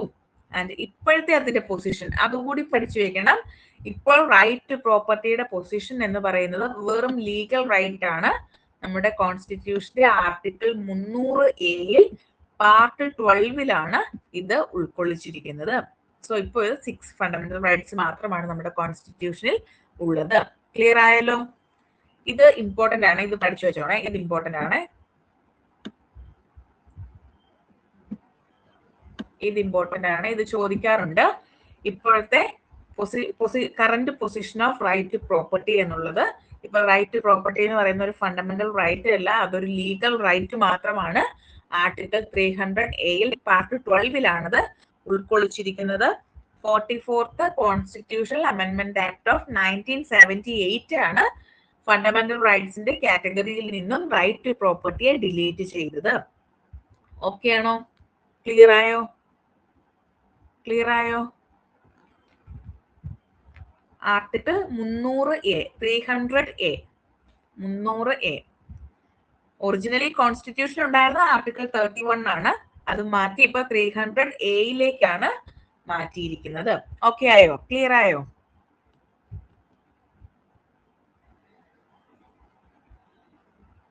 ഓക്കെ ആണോ? ഇനി നമുക്ക് ഇപ്പോഴുള്ള ആർട്ടിക്കിൾസിലേക്ക് അല്ലെങ്കിൽ ഫണ്ടമെന്റൽ റൈറ്റ്സിലേക്ക് ഡീറ്റെയിൽ ആയിട്ട് പോകാം. അതിൽ ഫസ്റ്റ് വരുന്നത് ആർട്ടിക്കിൾ 14 ആണ്. നമ്മൾ already sources of the Indian constitution പറഞ്ഞപ്പോൾ നമ്മൾ ഇക്വാളിറ്റി ബിഫോർ ലോ അല്ലെങ്കിൽ റൂൾ ഓഫ് ലോ പറഞ്ഞപ്പോൾ പറഞ്ഞിരുന്നു അല്ലെ, ആർട്ടിക്കിൾ 14ലാണ് ഉള്ളതെന്ന്. Article 14 equality before law and equal protection of law എന്ന് പറയുന്ന ഭാഗമാണ് ഉൾക്കൊള്ളിച്ചിരിക്കുന്നത്.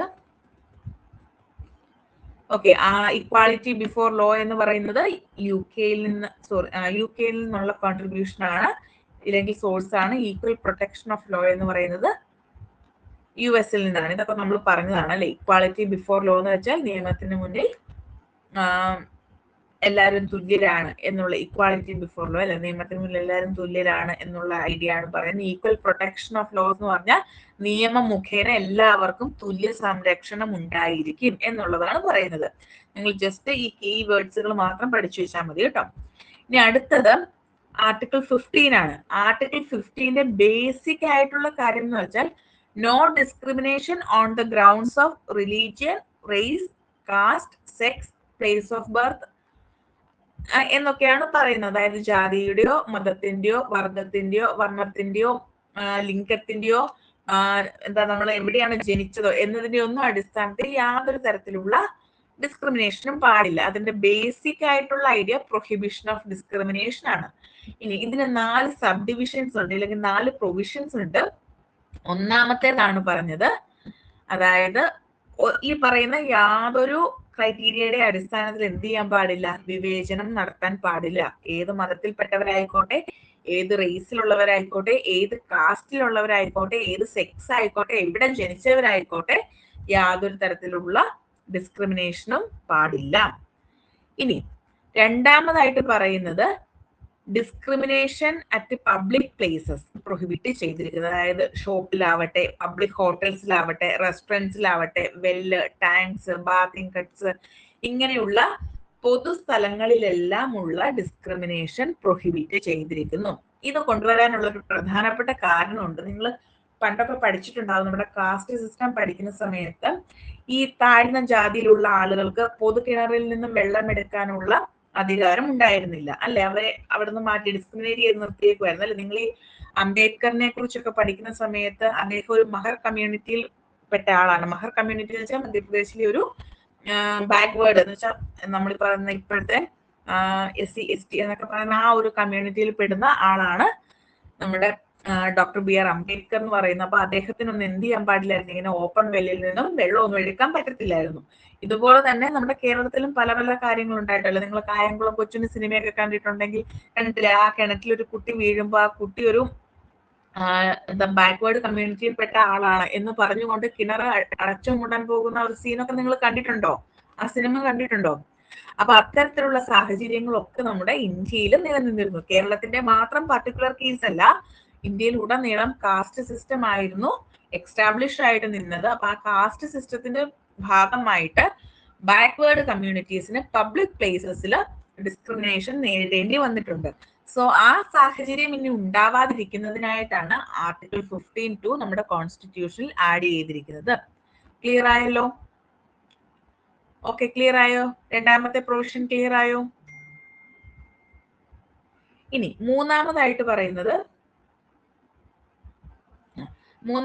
പറയുന്നത് provisions for protection of women and children. മറ്റൊരു പ്രധാനപ്പെട്ട കാര്യമായിരുന്നു. അന്നത്തെ സ്ത്രീകൾക്കും കുട്ടികൾക്കും ഒന്നും എന്താണ് സൊസൈറ്റിയിൽ അവകാശങ്ങൾ ഉണ്ടായിരുന്നില്ല അല്ലെ? അപ്പൊ അവരുടെ അവകാശങ്ങൾ ഉണ്ടാകുന്നതിന് വേണ്ടിയിട്ടാണ് 15(3) ആഡ് ചെയ്തിരിക്കുന്നത്.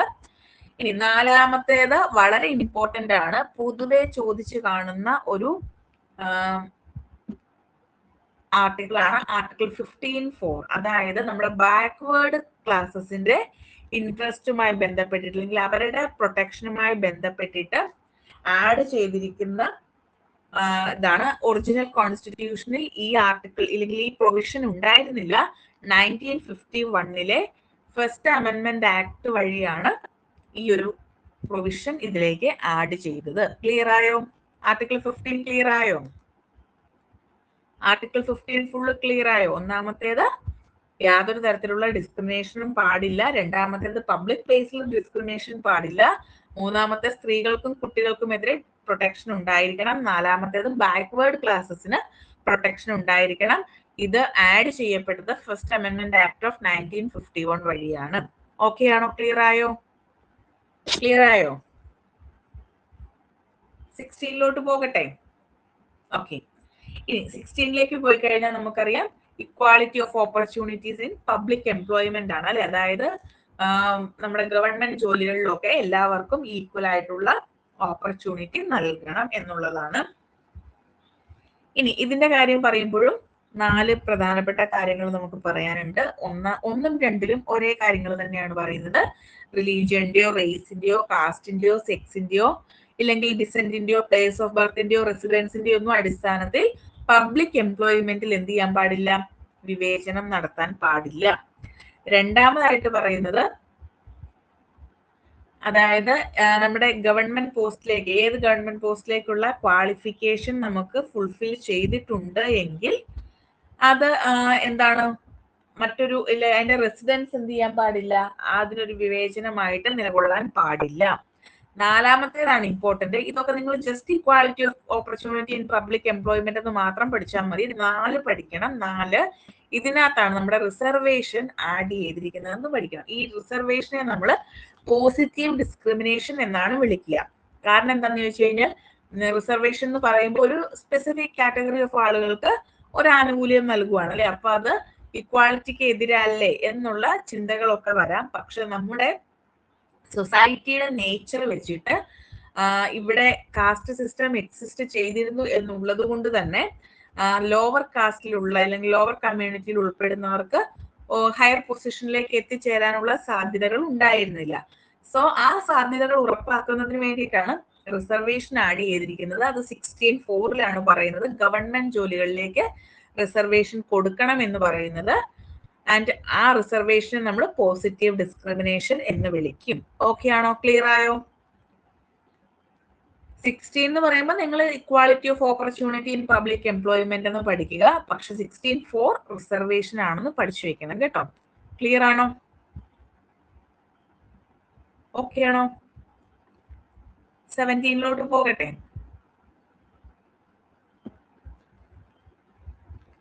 17 പോകട്ടെ. ഈ 16(5) അത്ര ഇമ്പോർട്ടന്റ് അല്ല കേട്ടോ. ഇമ്പോർട്ടന്റ് മീൻസ് ഇത് അങ്ങനെ ചോദിച്ച് കണ്ടിട്ടില്ല, അതുകൊണ്ടാണ് അതിനകത്ത് ആഡ് ചെയ്തിട്ടുണ്ട്. നിങ്ങൾ വായിച്ചു നോക്കിയാൽ മതി. 16 മൊത്തത്തിൽ പഠിക്കുക. 16(4) ആണ് ഏറ്റവും ഇമ്പോർട്ടന്റ് കേട്ടോ. 16, 16(4) ഇമ്പോർട്ടന്റ് ആയിട്ട് പഠിക്കുക. ഓക്കെ ആണോ? ഞാൻ പറയുന്നത് ക്ലിയർ ആവുന്നുണ്ടോ? ഓഡിബിൾ ആണല്ലോ അല്ലേ? ഓക്കെ, നമുക്ക് 17 പോയാലോ. 17 അബോളിഷൻ ഓഫ് അൺടച്ചബിലിറ്റി ആണ്. ഓക്കെ, ഈ അൺടച്ചബിലിറ്റി എന്ന് വെച്ചാൽ എന്താ? തൊട്ടുകൂടായ്മ എന്ന് നിങ്ങൾ കേട്ടിട്ടുണ്ടാവും അല്ലെ? ഇപ്പം നമ്മുടെ കേരളത്തിന്റെ കേസ്, ഇപ്പൊ നമ്മളെല്ലാം കേരളൈറ്റ്സ് ആയതുകൊണ്ട് തന്നെ കേരളത്തിന്റെ കേസ് പറയുകയാണെങ്കിൽ, നിങ്ങൾ വൈക്കം സത്യാഗ്രഹ എന്ന് കേട്ടിട്ടുണ്ടോ? വൈക്കം സത്യാഗ്രഹ, ഗുരുവായൂർ സത്യാഗ്രഹ കേട്ടിട്ടില്ലേ? വൈക്കം സത്യാഗ്രഹ ഒക്കെ കേട്ടിട്ടുണ്ടോ? 1924 വൈക്കം സത്യാഗ്രഹ കേട്ടിട്ടില്ലേ? എന്തിനു വേണ്ടിയിട്ടായിരുന്നു വൈക്കം സത്യാഗ്രഹം നടത്തിയിരുന്നത്? എന്തിനു വേണ്ടിയിട്ടാ വൈക്കം സത്യാഗ്രഹം നടത്തിയിരുന്നത്? വൈക്കം ശ്രീ മഹാദേവ ക്ഷേത്രത്തിന്റെ അടുത്തുള്ള റോഡിലൂടെ എന്ത് ചെയ്യാൻ പാടില്ലായിരുന്നു? ലോവർ കമ്മ്യൂണിറ്റിയിലുള്ള ആളുകൾക്ക് വഴി നടക്കാനുള്ള അധികാരം ഉണ്ടായിരുന്നില്ല. അപ്പൊ അതിനെതിരെ നടത്തിയിട്ടുള്ള ഒരു സത്യാഗ്രഹമാണ് വൈക്കം സത്യാഗ്രഹം. അപ്പൊ ബേസിക്കലി അതിന്റെ കാര്യം എന്താണ്? അൺടച്ചബിലിറ്റി ആണ് അല്ലെ? അപ്പം അൺടച്ചബിലിറ്റി ഒഴിവാക്കുക, അല്ലെങ്കിൽ അതിനെ ആകപ്പാടെ ഇല്ലാതാക്കുക എന്നുള്ളതായിരുന്നു ആർട്ടിക്കിൾ 17 പറയുന്ന കാര്യം. ഇനി നിങ്ങൾ ഓർത്ത് വെക്കേണ്ട മറ്റൊരു കാര്യമുണ്ട്. നമ്മുടെ അബോളിഷൻ ഓഫ് അൺടച്ചബിലിറ്റി എന്ന് പറയുന്ന ഈ ഒരു ആർട്ടിക്കിൾ പാർലമെന്റിൽ പാസ്സാക്കിയ സമയത്താണ് മഹാത്മാഗാന്ധി കി ജയ് എന്ന് പറഞ്ഞുകൊണ്ട് പാസ്സാക്കിയത്. ക്ലിയർ ആയോ? അതായത് ആർട്ടിക്കിൾ 17 പാർലമെന്റിൽ പാസ്സാക്കുന്ന സമയത്ത് അവിടെ വിളിച്ച ജയ് വിളിയായിരുന്നു മഹാത്മാഗാന്ധി കി ജയ്. അതും ചിലപ്പോൾ ചോദിക്കാറുണ്ട്. PSCയുടെ ഒരു, അല്ലെങ്കിൽ നമ്മുടെ കേരള ഗവൺമെന്റിന്റെ കോമ്പറ്റേറ്റീവ് എക്സാമുകൾക്കൊക്കെ പൊതുവെ അവർക്ക് താല്പര്യമുള്ള ഒരു ഭാഗമാണ് അബോളിഷൻ ഓഫ് അൺടച്ചബിലിറ്റി. അതിൽ നിന്നൊരു ക്വസ്റ്റ്യൻ നോർമലി കാണാറുണ്ട്. ഇപ്പം സെറ്റിന് ചോദിച്ചില്ലെങ്കിലും, ഇല്ലെങ്കിൽ സെറ്റിന്റെ ക്വസ്റ്റ്യൻ പേപ്പറിലും കണ്ടിട്ടുണ്ട്. അതുപോലെ തന്നെ എല്ലാ കോമ്പറ്റേറ്റീവ് എക്സാമിന്റെ ക്വസ്റ്റ്യൻ പേപ്പറിലും അൺടച്ചബിലിറ്റി റിലേറ്റഡ് ആയിട്ടൊരു ക്വസ്റ്റ്യൻ ചോദിക്കാറുണ്ട്. സോ ആർട്ടിക്കിൾ 17 ഒന്ന് ഓർത്ത് വെച്ചേക്കാം കേട്ടോ. ഇനി ഏത് വർഷമാണ് അബോളിഷ് ചെയ്തത് എന്ന് പഠിച്ചു വെക്കണം. Very important. 1955 അൺടച്ചബിലിറ്റി അബോളിഷ് ചെയ്തത്. ക്ലിയർ ആയല്ലോ? ഓക്കെ ആണോ? ഓക്കെ ആണോ? അടുത്ത ആർട്ടിക്കിളിലേക്ക് പോകട്ടെ. ഓക്കെ, റൈറ്റ് ടു ഇക്വാളിറ്റിയുടെ അണ്ടറിൽ വരുന്ന ലാസ്റ്റ് ആർട്ടിക്കിൾ ആണ് അബോളിഷൻ ഓഫ് ടൈറ്റിൽസ്. അതായത് ഇപ്പം പണ്ട് ബ്രിട്ടീഷുകാർ ഇവിടെ ഭരണം നടത്തിക്കൊണ്ടിരുന്നപ്പം ഒരുപാട് ടൈറ്റിൽസ് കൊടുത്തിട്ടുണ്ടായിരുന്നില്ല. ഇപ്പൊ സാർ പദവിയൊക്കെ ഇല്ലേ? സർ പദവിയൊക്കെ കേട്ടിട്ടില്ലേ? സർ പദവിയൊക്കെ കേട്ടിട്ടില്ലേ? അതൊക്കെ ഒരു ടൈറ്റിൽ ആണല്ലോ. അങ്ങനെ ബ്രിട്ടീഷ് ഗവൺമെന്റിന്റെ കാലഘട്ടത്തിൽ ഉണ്ടായിരുന്ന ഒരുപാട് ടൈറ്റിൽസ് ഉണ്ടായിരുന്നു. എന്ന് വെച്ച് കഴിഞ്ഞാൽ അവരുടെ ആ ഒരു സോഷ്യൽ പൊസിഷനൊക്കെ കാണിക്കുന്ന ടൈപ്പ് ഓഫ് ടൈറ്റിൽസ് ഉണ്ടായിരുന്നു. അത്തരത്തിലുള്ള എല്ലാ ടൈറ്റിൽസും ഒഴിവാക്കണം എന്ന് പറയുന്ന ആർട്ടിക്കിൾ ആണ് ആർട്ടിക്കിൾ 18. ഇനി ഇതിനൊരു എക്സെപ്ഷണൽ കേസ് ഉണ്ട്.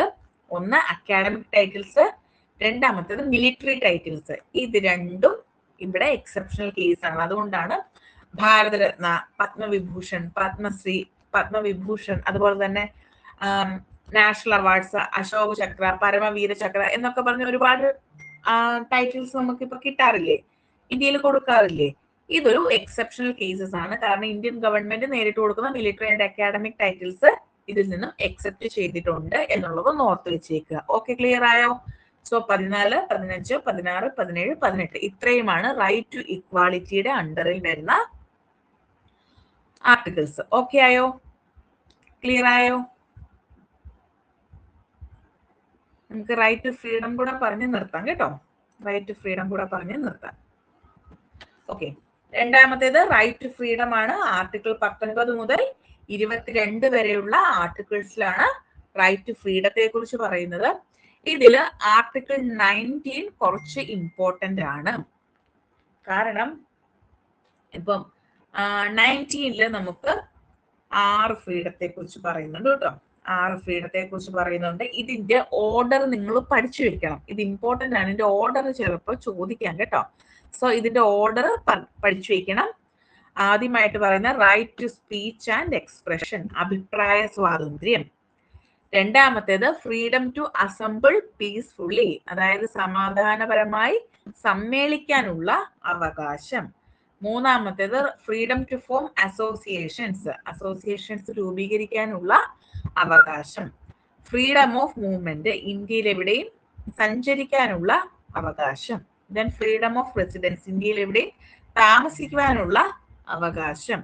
Then freedom of profession, occupation, trade or business, ഇഷ്ടമുള്ള ജോലി ചെയ്യാനും അത് പിന്തുടരുവാനുമുള്ള അവകാശം. ഇങ്ങനെ 6 അവകാശങ്ങളെ കുറിച്ച് ഇല്ലെങ്കിൽ 6 സ്വാതന്ത്ര്യങ്ങളെ കുറിച്ച് ആർട്ടിക്കിൾ 19 പറയുന്നു. ഏതൊക്കെയാണ്? നിങ്ങളിത് ഓർഡർ തന്നെ പഠിച്ചു വെക്കുക. എന്തെങ്കിലും കോഡൊക്കെ ഇട്ട് പഠിക്കുകയാണെങ്കിൽ അങ്ങനെ പഠിക്കുക.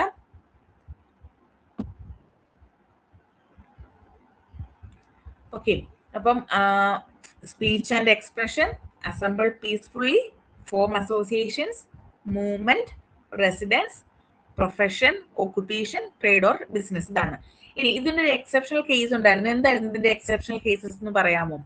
ഈ article 19 right to freedom of മൂവ്മെന്റും right to freedom of residence, അതായത് ലാസ്റ്റ് 3 ഒരു ചെറിയ എക്സെപ്ഷണൽ കേസ് ഉണ്ടായിരുന്നു. ഏതാണെന്നറിയാമോ? അത് ഒരു എക്സെപ്ഷണൽ കേസ് ഉണ്ടായിരുന്നു. ഏതായിരുന്നു? ഇതിനൊരു എക്സെപ്ഷണൽ കേസ് ഉണ്ടായിരുന്നല്ലോ. ഏതായിരുന്നു? അറിയാമോ?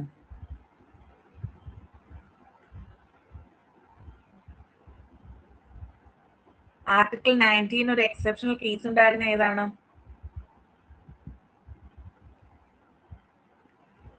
ആർട്ടിക്കിൾ 370 കേട്ടിട്ടുണ്ടോ? ആർട്ടിക്കിൾ 370,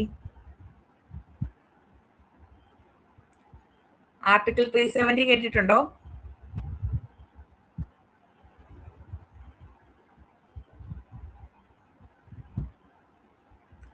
എന്താ ആർട്ടിക്കിൾ 370?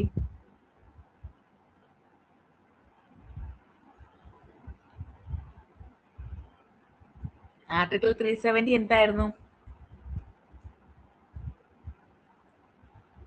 എന്തിനെ കുറിച്ച് പറയുന്നതായിരുന്നു ആർട്ടിക്കിൾ 370? JNK ആയിരുന്നു അല്ലെ? അതായത് ജമ്മു ആൻഡ് കാശ്മീരിനുള്ള സ്പെഷ്യൽ പ്രൊവിഷൻ ആയിരുന്നു ആർട്ടിക്കിൾ 370. ഇതില് ആർട്ടിക്കിൾ 19 ഈ ഒരു കാര്യം JNKയിൽ ആപ്ലിക്കബിൾ ആയിരുന്നില്ല. അതിനുശേഷം 2019 ആർട്ടിക്കിൾ 370 എടുത്തു കളഞ്ഞതോടുകൂടി ഇപ്പോൾ ആർട്ടിക്കിൾ 19 അവിടെ ബാധകമാണ്. ഓക്കെ, ക്ലിയർ ആയോ? ഇപ്പൊ JNK സ്റ്റേറ്റ് ആണോ വേറെ ഏതെങ്കിലും പൊസിഷനിലാണോ നിൽക്കുന്നത്? സ്റ്റേറ്റ് ആണോ വേറെ ഏതെങ്കിലും പൊസിഷൻ ആണോ? JNKയുടെ കറന്റ് സ്റ്റേറ്റസ് എന്താ? യൂണിയൻ ടെറിട്ടറി ആണ് അല്ലെ? അപ്പൊ എന്റെ ചോദ്യം ഇതാണ്, നമ്മളുടെ ഇന്ത്യയിൽ ഇപ്പൊ എത്ര സ്റ്റേറ്റ്സ് ഉണ്ട്? ഇന്ത്യയിൽ എത്ര സ്റ്റേറ്റ്സ് ഉണ്ട്? ഇന്ത്യയിൽ എത്ര സ്റ്റേറ്റ് ആ ഉള്ളേ? 29.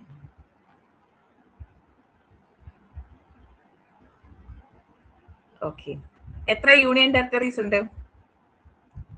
എത്ര യൂണിയൻ ടെറിട്ടറീസ് ഉണ്ട്? 7. നിങ്ങൾ കുറച്ചുകൂടി അപ്ഗ്രേഡ് ചെയ്യപ്പെടേണ്ടിയിരിക്കുന്നു. നമ്മുടെ ഇന്ത്യയിൽ ഇപ്പൊ 28 സ്റ്റേറ്റ്സേ ഉള്ളൂ. 8 യൂണിയൻ ടെറിട്ടറീസ് ആണ് ഉള്ളത്. ഓക്കെ, അമൃത പറഞ്ഞ കറക്റ്റ് ആണ്, 8 ആണ്. ഏതൊക്കെ 8 union territories? Union territories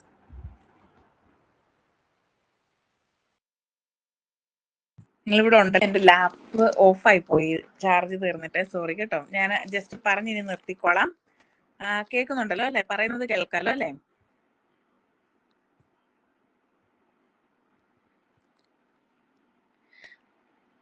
JNK, Ladakh, പിന്നെ ബാക്കി ഏതൊക്കെയാ? വേറെ ഏതൊക്കെയാ? 8 യൂണിയൻ ടെറിട്ടറീസ് ഉണ്ടെന്ന് പറഞ്ഞു. ഏതൊക്കെയാണ് യൂണിയൻ ടെറിട്ടറീസ്? എടിപ്പോട്ടെ പറഞ്ഞോ. പോണ്ടിച്ചേരി, മാഹി.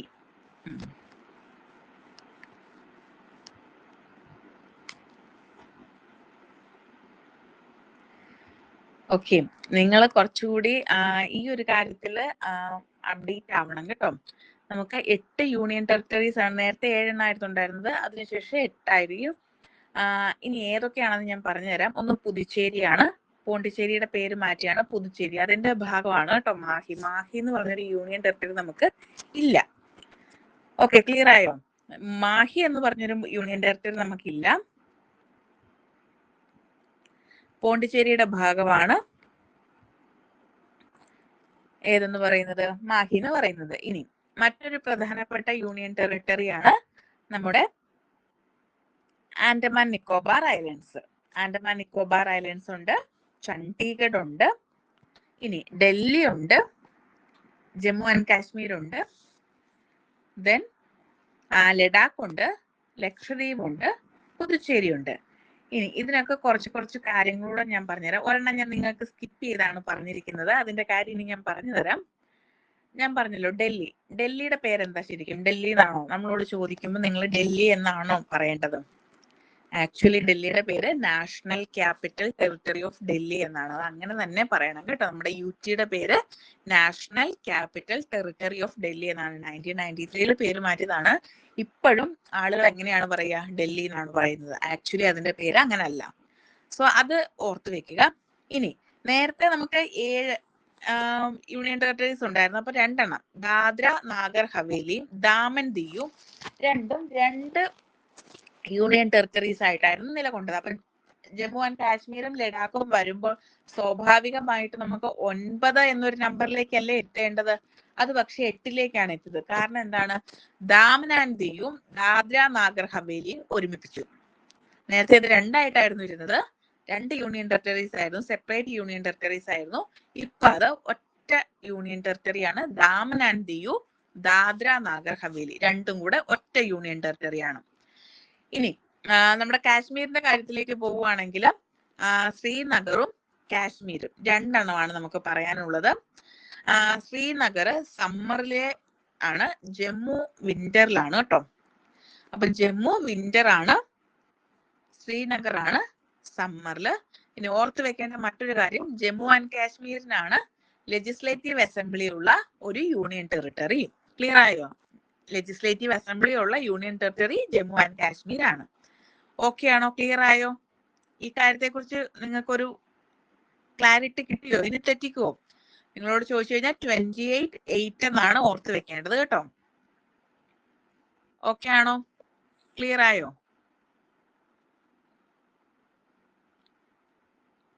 ഓക്കെ, ഇനി തെറ്റിക്കരുത് കേട്ടോ. നമ്മള് ഒന്നല്ലെങ്കിൽ പൊളിറ്റിക്കൽ സയൻസ് പഠിക്കുന്നവരല്ലേ, അല്ലെ പഠിപ്പിക്കുന്നവരല്ലേ. അപ്പം ഇത് ബേസിക് ഫാക്ട് അല്ലേ, ഇത് നമ്മൾ എന്താണെങ്കിലും അറിഞ്ഞിരിക്കണം കേട്ടോ.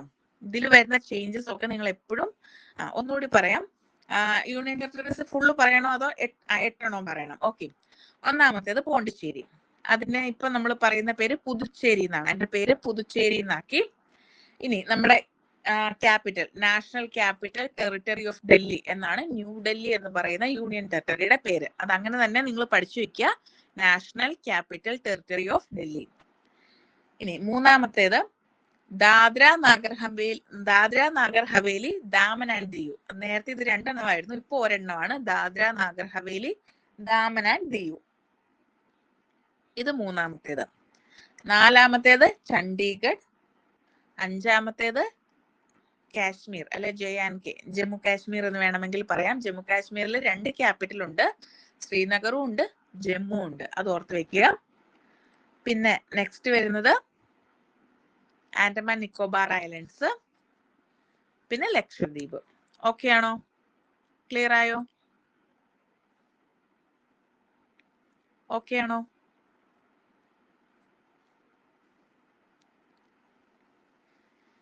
ഇനി ആർട്ടിക്കിൾ 19 ഒരു കാര്യം കൂടെ നിങ്ങൾ ഓർത്ത് വെക്കുക, നമ്മുടെ right to freedom of press ഇല്ലേ, അതായത് ഈ മാധ്യമ സ്വാതന്ത്ര്യം എന്നൊക്കെ പറയാറില്ലേ മീഡിയാസ്, ഈ മാധ്യമ സ്വാതന്ത്ര്യം ഇല്ലെങ്കിൽ right to freedom of press ഉൾക്കൊള്ളിച്ചിരിക്കുന്നത് ആർട്ടിക്കിൾ 19 എന്ന് നിങ്ങളൊന്ന് ഓർത്ത് വെച്ചേക്കുക കേട്ടോ.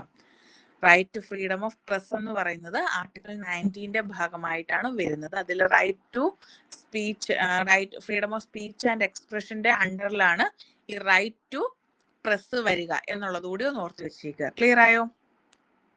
സോ ഇത്രയാണ് ആർട്ടിക്കിൾ 19 പറയാനുള്ളത്. ബാക്കി നമുക്ക് നെക്സ്റ്റ് ക്ലാസ്സിൽ പറയാം. എന്തെങ്കിലും ഡൗട്ട് വല്ലതും ഉണ്ടോ? ഉണ്ടെങ്കിൽ ചോദിച്ചോ. ക്ലിയർ ആണോ? ഓക്കെ ആണോ?